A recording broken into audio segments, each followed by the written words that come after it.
Olá, tudo bem com você? Seja muito bem-vindo a mais um capítulo do Mundo Corporativo, que hoje se dedica a falar sobre as tecnologias de pagamento. E quando nós falamos de tecnologia de pagamento, estamos falando de inovação. Esse é o nosso tema central nesta conversa com Percival Jatobá, vice-presidente de produtos da Visa do Brasil.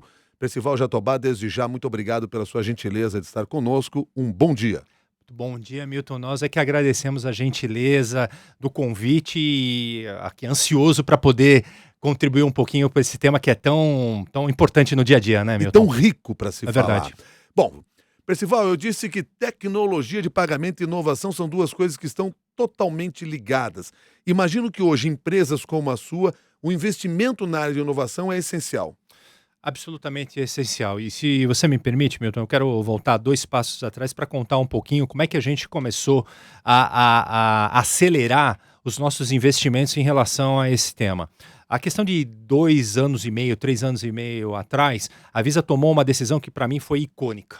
A Visa é reconhecida a líder global de meios eletrônicos de pagamento. E nós temos uma rede que processa, para que você entenda, 141 bilhões de transações ano, o que dá aproximadamente 65 mil transações por segundo, né? Esse sempre foi o core de processamento da Visa. Há 3 anos atrás, como eu falei, a Visa resolveu abrir o seu sistema com um único intuito: acelerar o processo de inovação. E de que forma a gente fez essa abertura? Existe, como você sabe, hoje, um componente fundamental para você trabalhar a inovação, que são as APIs, né? Ou seja, essas APIs são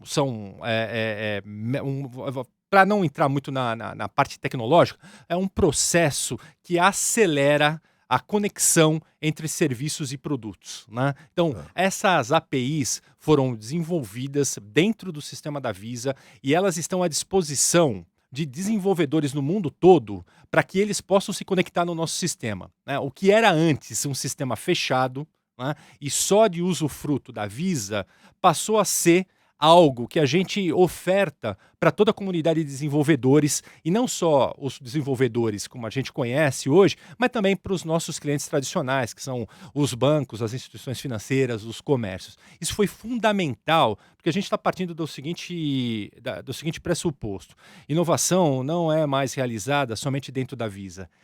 Não existe um domínio de inovação. A inovação ela acontece aqui, enquanto a gente estiver falando, acontece na Visa, acontece em diversos lugares do globo, e a gente precisa respeitar essa nova dinâmica e conseguir se conectar o mais rapidamente para essa inovação. Na realidade, vocês estão trabalhando com esse conceito do compartilhamento de conhecimento que ganhou o mundo. Quer dizer, toda empresa hoje que busca esse desenvolvimento, essencialmente tem que se abrir para esse mercado. A gente chama isso, Milton, o mundo chama isso inovação aberta, né? E por mais definido que seja esse nome, é importante a gente frisar. Hoje, a Visa tem um compromisso, né, de estar conectada não só com os seus clientes tradicionais, mas estar conectada também com toda essa nova geração de empreendedores, com o que a gente costuma usualmente chamar de startups, né? Ou de fintechs, mais notadamente no campo financeiro. Então, a gente criou, né, a partir dessa decisão, uma série de centros de inovação, né? Esses centros de inovação a gente chama de Visa Innovation Studio. A gente tem um aqui em São Paulo. Fica ali na região do Itaim, onde é a nossa sede. E qual o motivo desse centro de inovação? É justamente levar todo esse novo ecossistema de novas empresas, de novos empreendedores, aliado aos nossos clientes, aliado aos comércios, enfim, a todo o ecossistema já existente, a estruturar melhor a discussão de inovação. Quem é que pode usufruir deste conhecimento que está circulando dentro de um centro de inovação? Quem é que pode participar? Na verdade,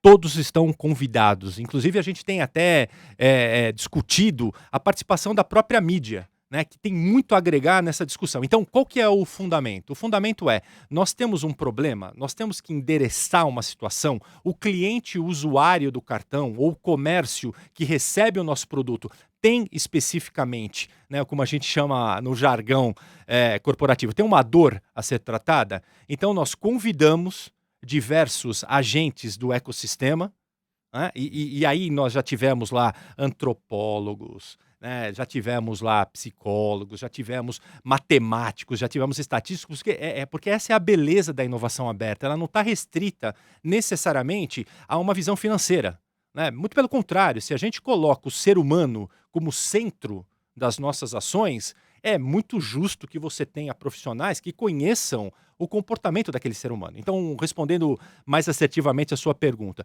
nós tentamos resolver toda e qualquer situação que envolva uma aplicação de um produto nosso ou de uma solução nossa. Então, o ser humano é o foco e é nele que a gente concentra toda a discussão do Visa Innovation Studio.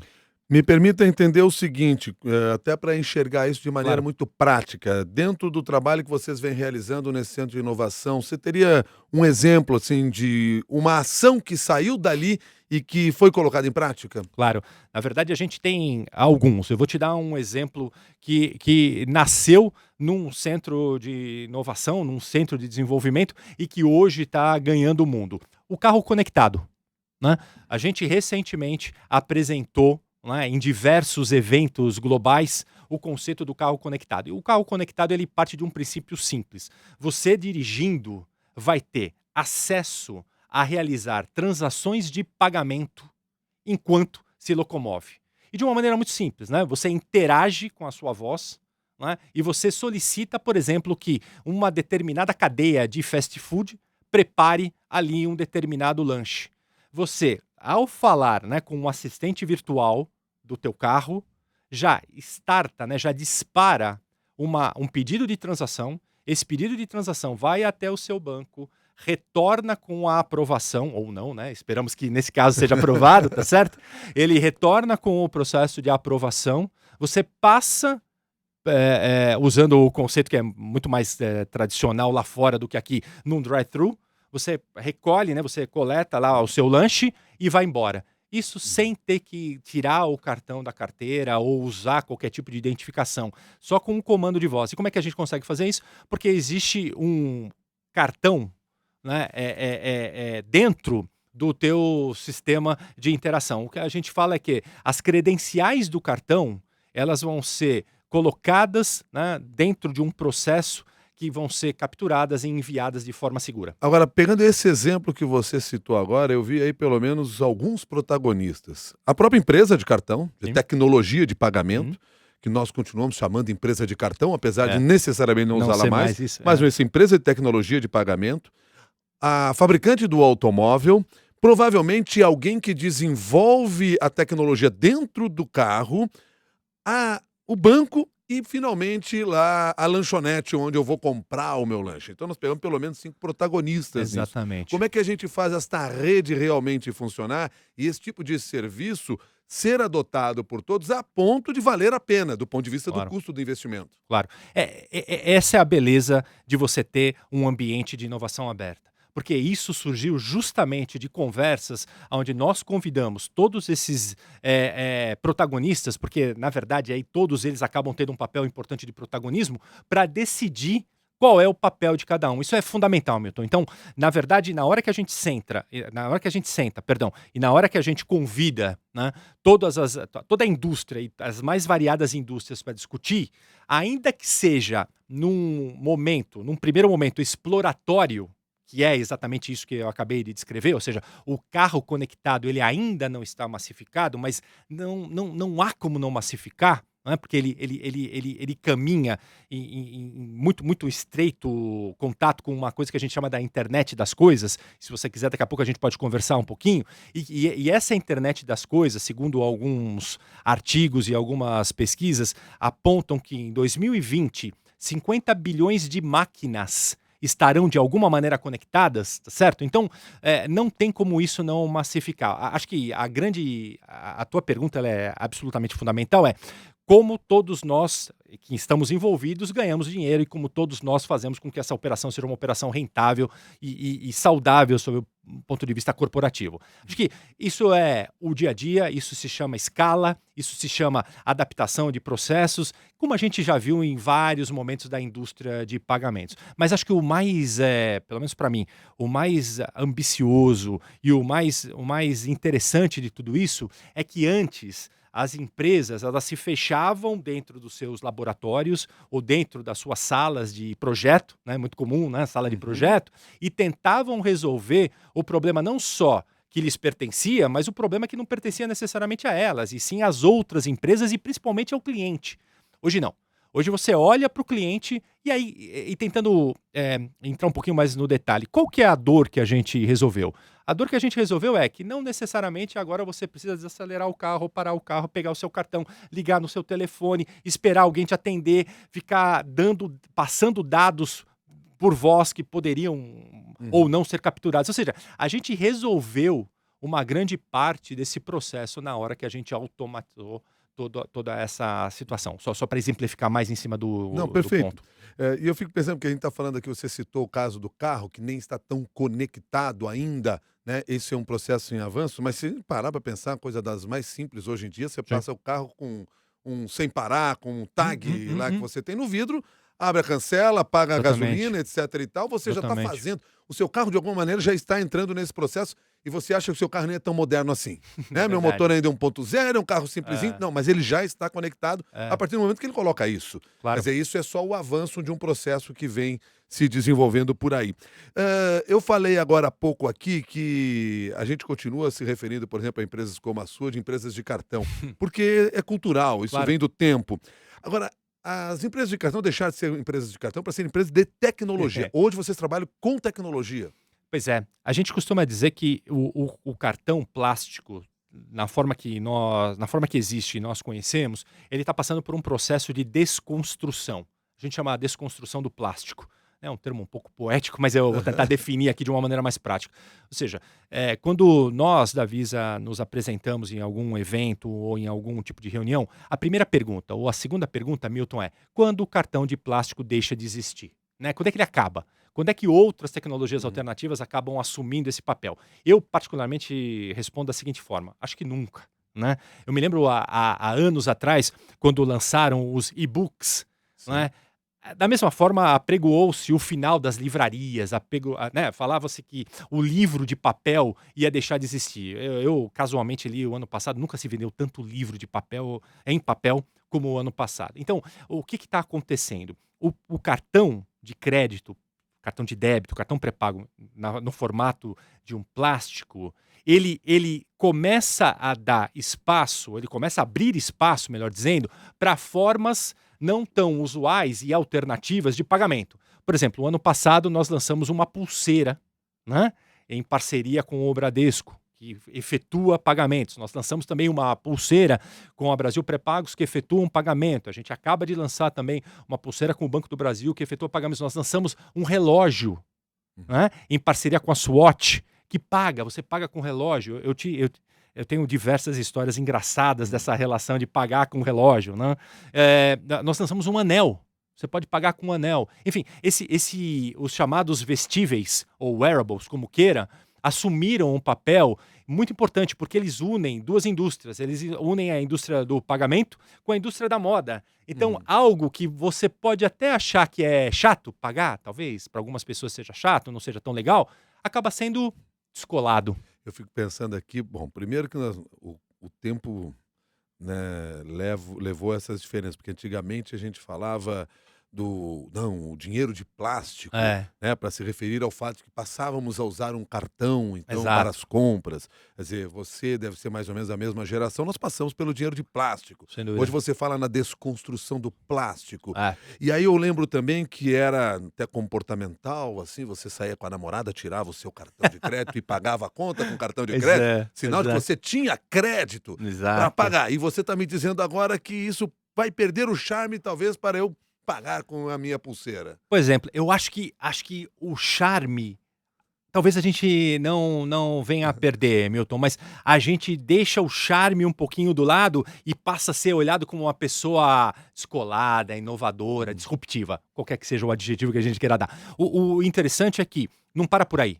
O ano passado também, em parceria com a Samsung, a gente lançou, né, o primeiro pagamento através de celular no Brasil, que é o Samsung Pay. Aliás, Enfim, faz sentido pensar hoje ainda em cartão de plástico, sendo que o telefone celular pode ter tudo isso? é. E virou essa máquina multifuncional? Claro, eu acho que faz. Eu acho que faz porque eu acho que esse processo de utilização de um determinado produto ou uma determinada mídia, ela tem a sua razão de ser na questão geracional, né? Talvez para os meus filhos, eu tenho alguns, Uhum, seja muito mais interessante pagar, eles vibram pagando com a pulseira, pagando com o anel, pagando com, enfim, com o relógio, uhum. né? Talvez para outras gerações o simples hábito, né, e já talvez de décadas, de você sacar o seu cartão e inserir o cartão com chip num terminal, não seja um problema. Então eu acredito que esse processo, por isso que eu costumo responder que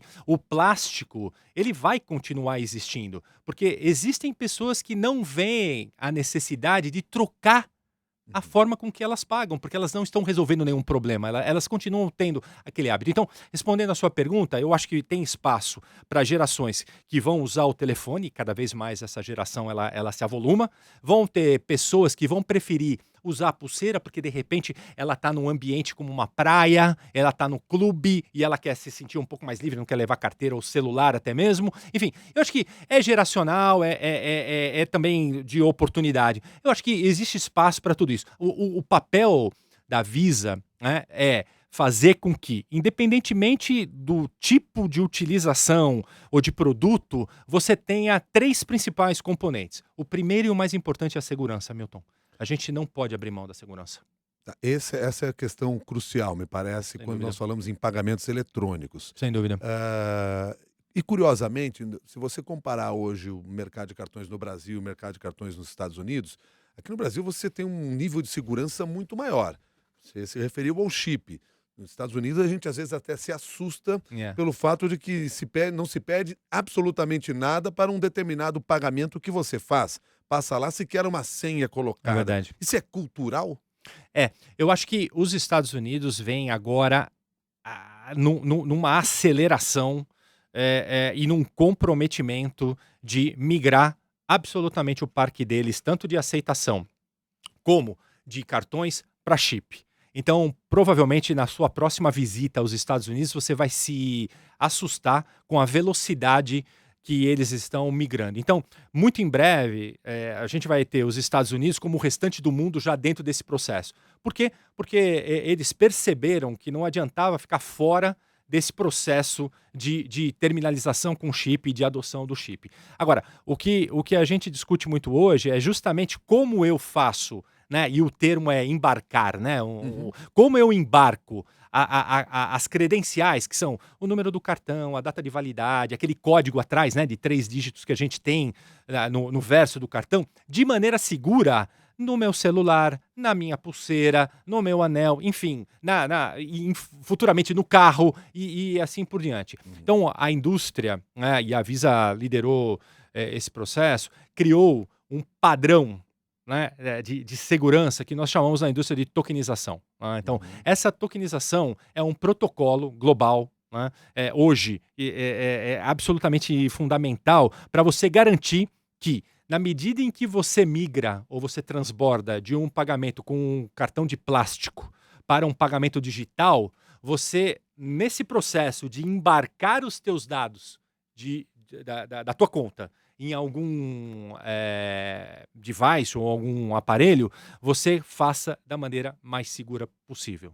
Então, esse processo de tokenização, esse processo de garantir a idoneidade e o valor dos dados é fundamental. Se a gente não tiver isso, muito provavelmente a gente não consegue avançar no campo digital. Me ajuda a entender quando você fala processo de Claro. tokenização, porque quando você fala tokenização, eu me lembro do token, que É. é Hum, aquela espécie de pendrive que Claro, você não. coloca, por exemplo, para comprar um produto É. ou para acessar, por exemplo, uma nota fiscal, coisas desse tipo. Pois é. Não, eu estou falando de um outro processo. E bacana que você está me dando a oportunidade de explicar. Na verdade, de uma forma leiga, o processo de tokenização, ele reduz o valor das informações que estão sendo trafegadas. De que forma? Ele pode embaralhar, ele pode alternar os dados. Então, mesmo que aquelas informações elas venham a ser capturadas para algum tipo de finalidade errado, a composição tal qual ela é capturada não gera valor algum. Ou seja, aquela pessoa pode tentar utilizar aquela composição em algum tipo de compra e não vai conseguir nenhum tipo de efetividade. Guardadas as devidas proporções, não é bem isso. Guardadas as devidas proporções, é como se você encriptasse aquele dado e depois você fizesse o reverso do processo de encriptação. Então, a gente garante que, mesmo que essas informações sejam capturadas, uma vez tokenizadas, elas não consigam gerar valor algum para quem as capture. E eu fico imaginando quanto esse desafio da segurança é maior à Hum, medida que nós temos o processo da internet das coisas. claro. Com o mundo conectado, com a internet das coisas, significa que talvez eu não precise de mais nada. Eu não preciso nem do celular, eu não preciso nem do token, não preciso nem do cartão. Eu preciso só dar um toque e a compra está feita e já está feita a cobrança também? Pois é, talvez você não precise nem dar um toque, né, Milton? De novo, hoje em dia a gente vem trabalhando muito forte com um conceito de assistente virtual, né? Hum. E na verdade não somos nós da indústria financeira que estamos liderando essa discussão. Existem gigantes da tecnologia que na verdade têm já as suas assistentes virtuais e vêm trabalhando. Acho que hoje em dia, e é engraçado porque cada vez mais eu lembro da minha infância, quando a gente assistia aquele desenho Os Jetsons.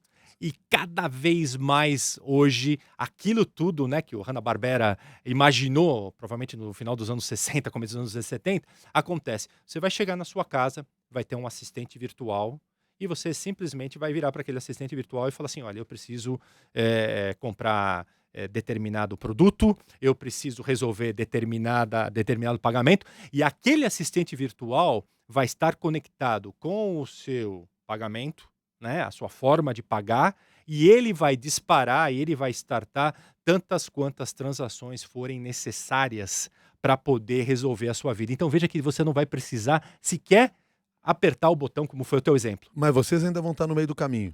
Sem dúvida, porque tudo vai precisar de uma forma de pagar.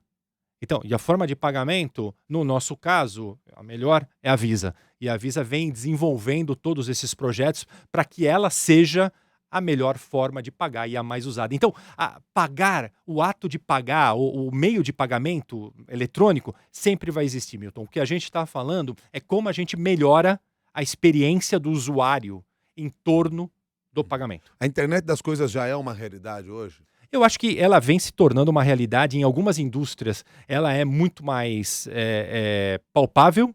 Na indústria de pagamento, a gente está dando os primeiros passos. Eu te dei o exemplo, por exemplo, do carro. Existem também já situações onde a gente está conectando eletrodomésticos. Enfim, eu acho que ela vem caminhando. Ela carece ainda de uma massificação. Eu acho que eu a colocaria mais num estado, no caso dos pagamentos, em um estado mais laboratorial, do que massificado, mas eu acho que, conforme dizem nos Estados Unidos, o trem já saiu da estação. Já saiu da estação. Agora, e quais são as camadas de segurança que a gente vai ter que criar para tornar o menos frágil possível essa Claro. nossa relação? Isso é uma excelente pergunta. Eu acho que eu comentei um pouquinho da tokenização, ela é fundamental. Existe uma outra questão também que a indústria vem discutindo já há um bom tempo, que é a autenticação. Então, para tornar uma longa história curta, durante um processo de pedido de autorização de uma transação, você tem o processo de autorização, que basicamente verifica se você tem saldo ou não. Se você tem saldo, aprova; se você não tem saldo, nega.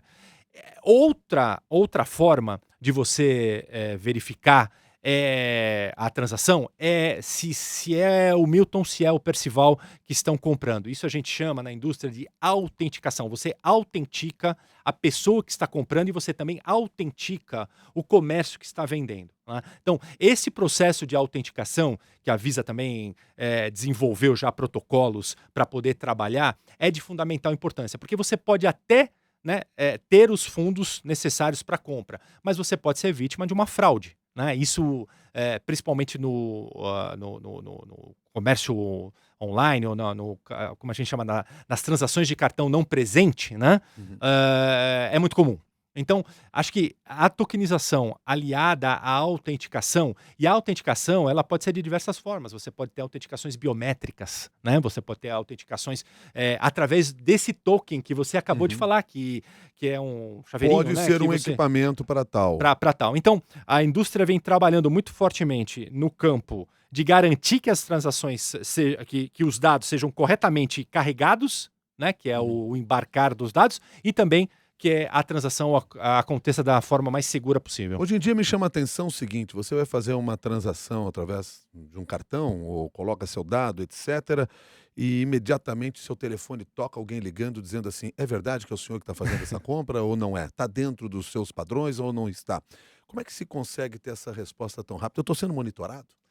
Eu acho o seguinte, eu acho que talvez essa não seja nem a experiência mais adequada, ao meu ver, mas existem já hoje bancos, instituições financeiras aqui no Brasil e fora do Brasil, que na hora que você está fazendo uma transação, eles enviam uma mensagem para você através do seu celular, No seu celular. né?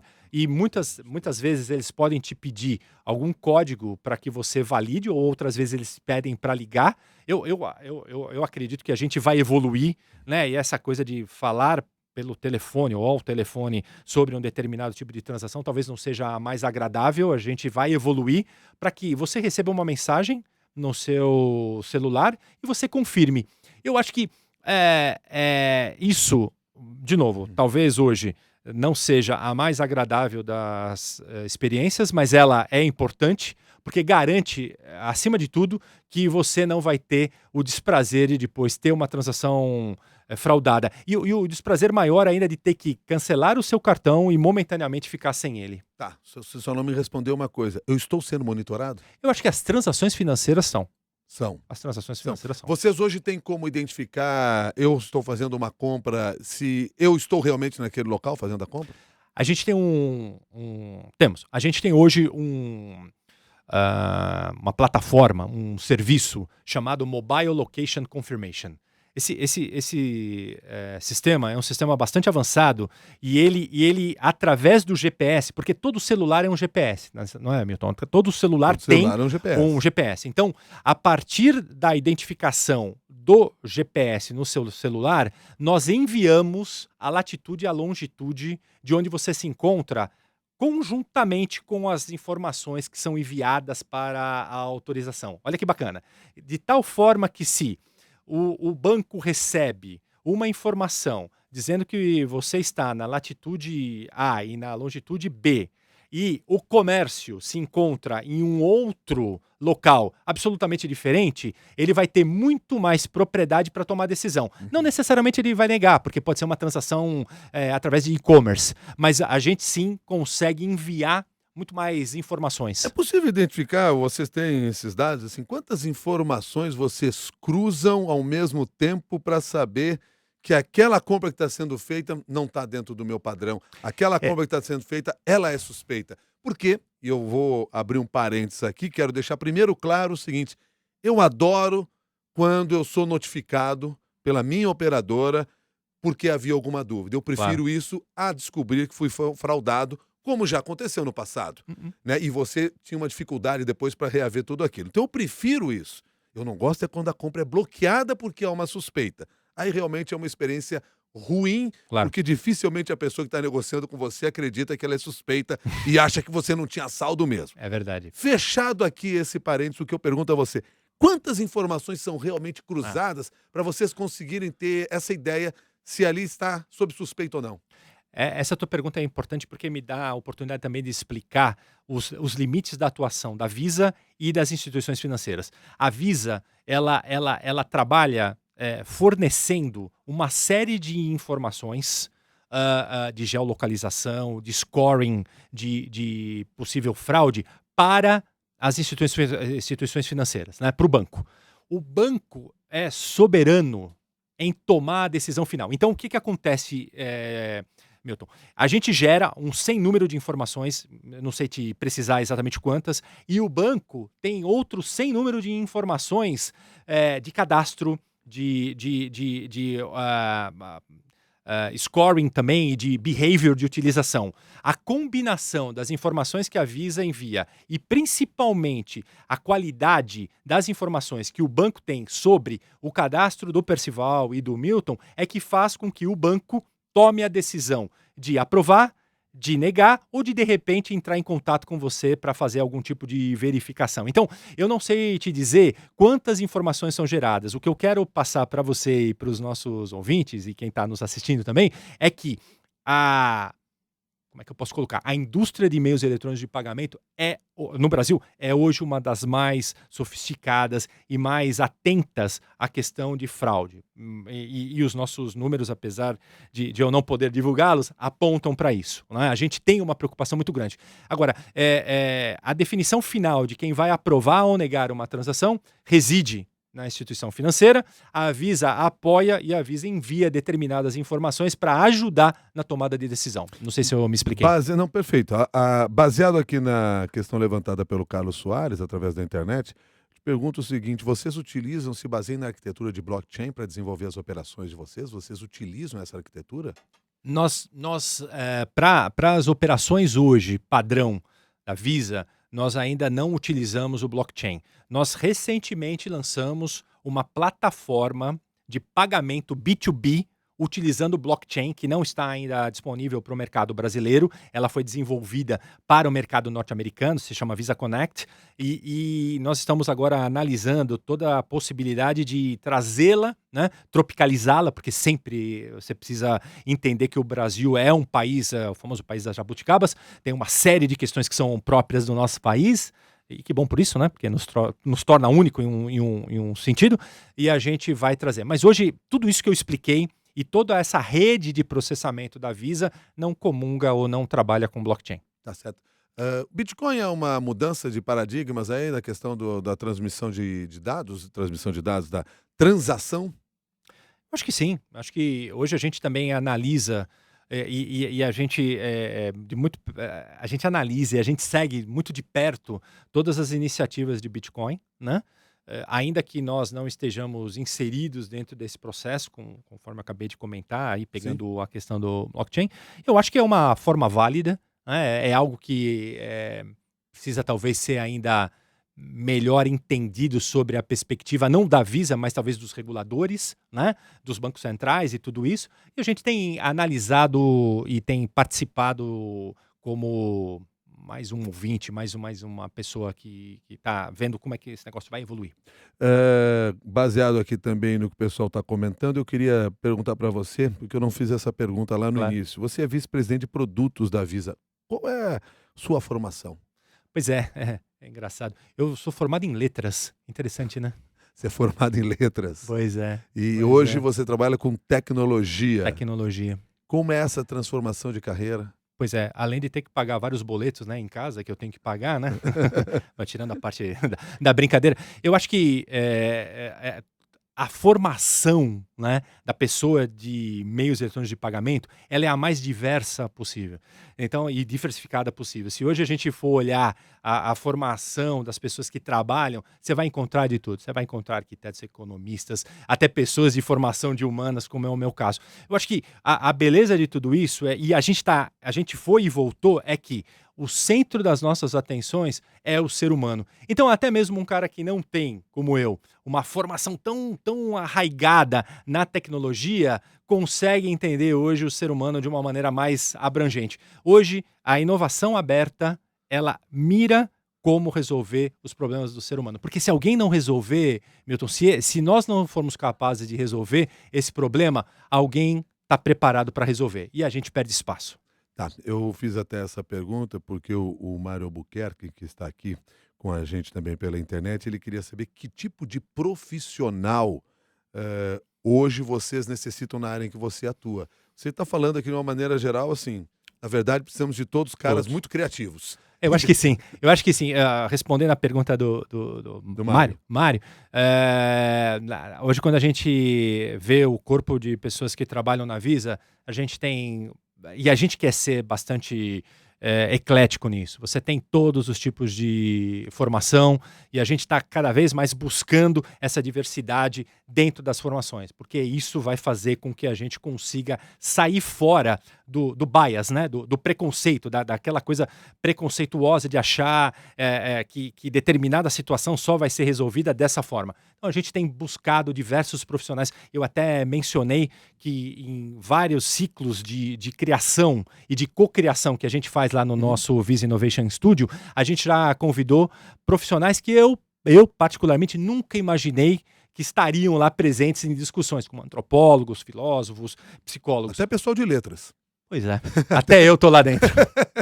Tá certo. Olha, só para não ficar em dívida aqui com todos que estão me escrevendo, me tire uma dúvida Claro. aqui. Se são vocês os responsáveis por isso ou a instituição financeira para a qual vocês têm ou com a qual vocês têm a parceria. O Robson Cavalcante diz assim, pergunta sobre estorno de venda no débito, nem sempre é automático. Às vezes demora 72 horas. Isso tem a ver com a tecnologia que vocês desenvolvem ou tem a ver com a instituição financeira? Eu acho que seria melhor ele endereçar essa pergunta para a instituição financeira. Porque isso é responsabilidade da instituição, não necessariamente da operadora. Da instituição financeira barra... a pergunta aí ela é um pouco aberta. Então, acho que a instituição financeira ou o credenciador que credencia o estabelecimento. Eu não sei exatamente de que lado ele está fazendo a pergunta, mas não é necessariamente algo que a Visa aborde diretamente. Tá, eu estou até fazendo essa questão porque isso resolve uma outra questão de várias pessoas que escreveram para cá, Legal. todas querendo discutir os juros cobrados no cartão de crédito. Uau. Mas no caso, o Percival não é exatamente a pessoa que trata diretamente dessa questão, Não. Até porque nós estamos falando aqui da tecnologia em si, de como é que é essa operacionalidade, Claro. e não do banco que é um dos parceiros, mas é que faz a cobrança dos juros. Não é isso? É isso mesmo. É esse o caminho, né? Por isso que isso várias questões vieram para cá falando por que os juros é tão alto, etc e tal, por que não sei o quê. Aí quando o pessoal do banco estiver aqui, a gente pergunta tudo isso, pode ter certeza. Por favor. Mas então. enfim, Percival, era isso que a gente queria conversar com você. Acho que esse é um assunto extremamente rico, como a gente falou lá no início, e eu te agradeço desde já pela sua gentileza de trazer parte desse conhecimento, compartilhar conosco. Muito obrigado. Milton, muito obrigado. Foi um prazer. Passamos muito rápido aí. Sem dúvida. Percival Jatobá, que é vice-presidente de produtos da Visa do Brasil, nosso convidado aqui no Mundo Corporativo. Você que participou também, o nosso agradecimento. E deixo aqui o recado final de sempre. Leve essa discussão, leve o seu conhecimento, os seus artigos, para debater nas redes sociais também, de forma que você tenha argumentos para fazer esse debate. Se quiser participar do nosso grupo de discussões lá no LinkedIn, venha com a gente, Mundo Corporativo da CBN, nós estamos por lá também e você pode fazer a sua publicação, mostrar um pouco do seu perfil, daquilo que você pensa sobre mercado de trabalho, negócios e inovação, que foi o nosso tema central de hoje. Combinado? Até o próximo capítulo, até mais.